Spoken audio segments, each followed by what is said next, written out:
treatment. It's hard to describe the emotional and physical pain that infertility brought on Eric and I for nearly 4 years.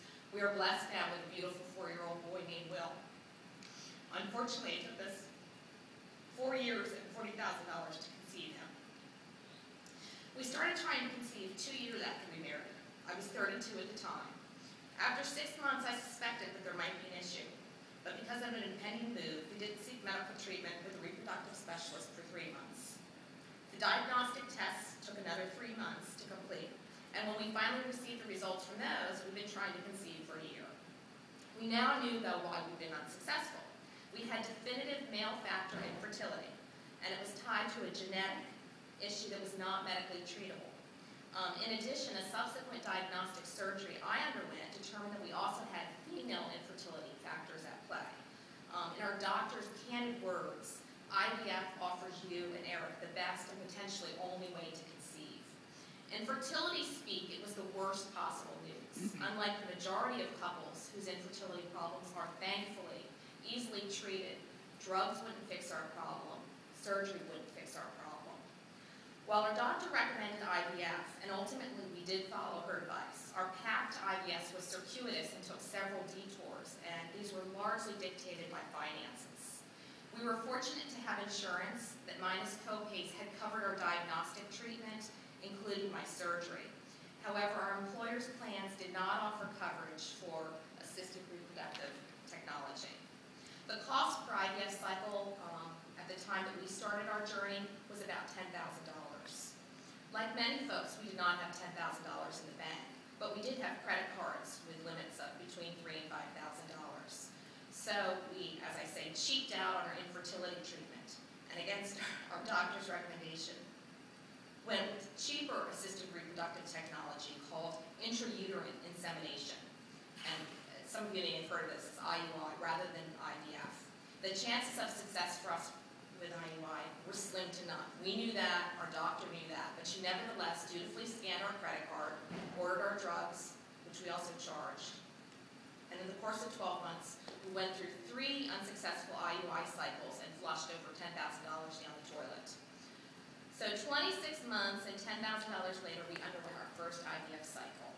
Our decision to pursue IVF was a difficult one.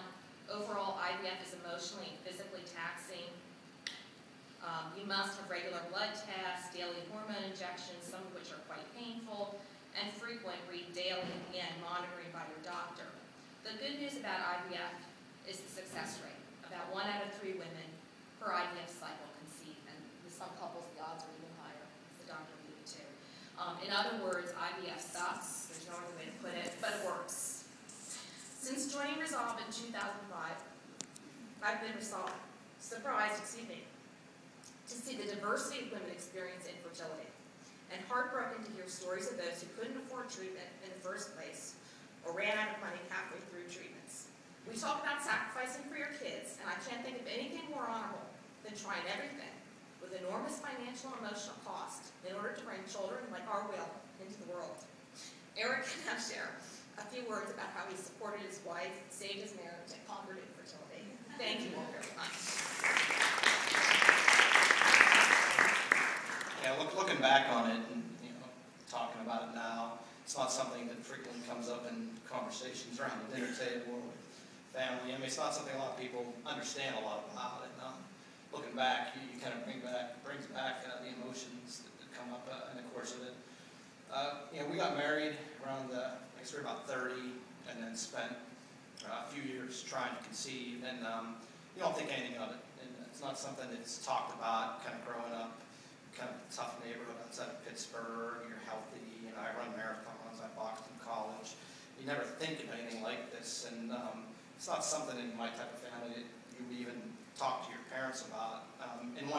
And after a few years of trying to conceive, it starts taking its emotional toll, and it becomes more difficult because the folks around you, your family, your friends, they don't understand. They think that that this is something that if you just relax, if you rest, if you take things less seriously, it'll just happen. But people don't understand that it's a medical condition, and then you go in to multiple doctors and you find out it was me. I had a problem.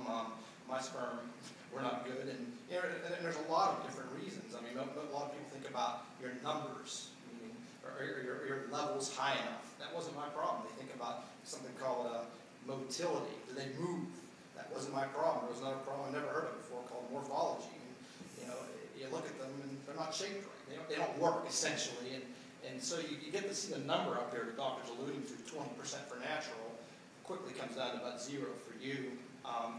And then you look at the options and you decide that, well, there's this thing called IUI, and let's take our chances. So you're playing lottery, and that's not your best chance, but given that I was, just out of government service, I think within the past year, and just a few years out of the military, and Beth was working for the government, you kind of take your chances because you don't have $30,000 sitting around. And then over time, you decide that, okay, we have to determine, what our next steps are in trying to build a family. So, we were fortunate in that we were able to utilize a service called shared risk, where you're basically getting into an agreement with your doctor where you pay a lot of money, but it's guaranteed. So in the end, we end up spending through IUI and IVF, $40,000, which came out of our equity in our house. So when we sold our house, we didn't have any equity in it. But you do this because you want to have a family. And if we had had the opportunity up front, we would have saved ourselves a tremendous amount of time, and we would have been able to avoid a lot of the emotional problems that are associated with this disease, and we would have been able to get to conception and family building a lot quicker. But at the time, we've learned a lot throughout this process. Probably wouldn't have done it any different, but at the time, if we would have had an opportunity to have a tax credit like this that's being proposed in Senate Bill 965, it would have made things a lot easier on us. And just to let you know, we did 2 cycles like this, and they failed. The first time, we transferred 2 embryos because we wanted to maximize our chances, and it failed. The second time, we did it again, and it failed. Those are $8,000 to $10,000 a time where your insurance isn't covering it. And then finally, we went with a frozen treatment and a frozen transfer, and it did work, which gave us our 4-year-old son, now William.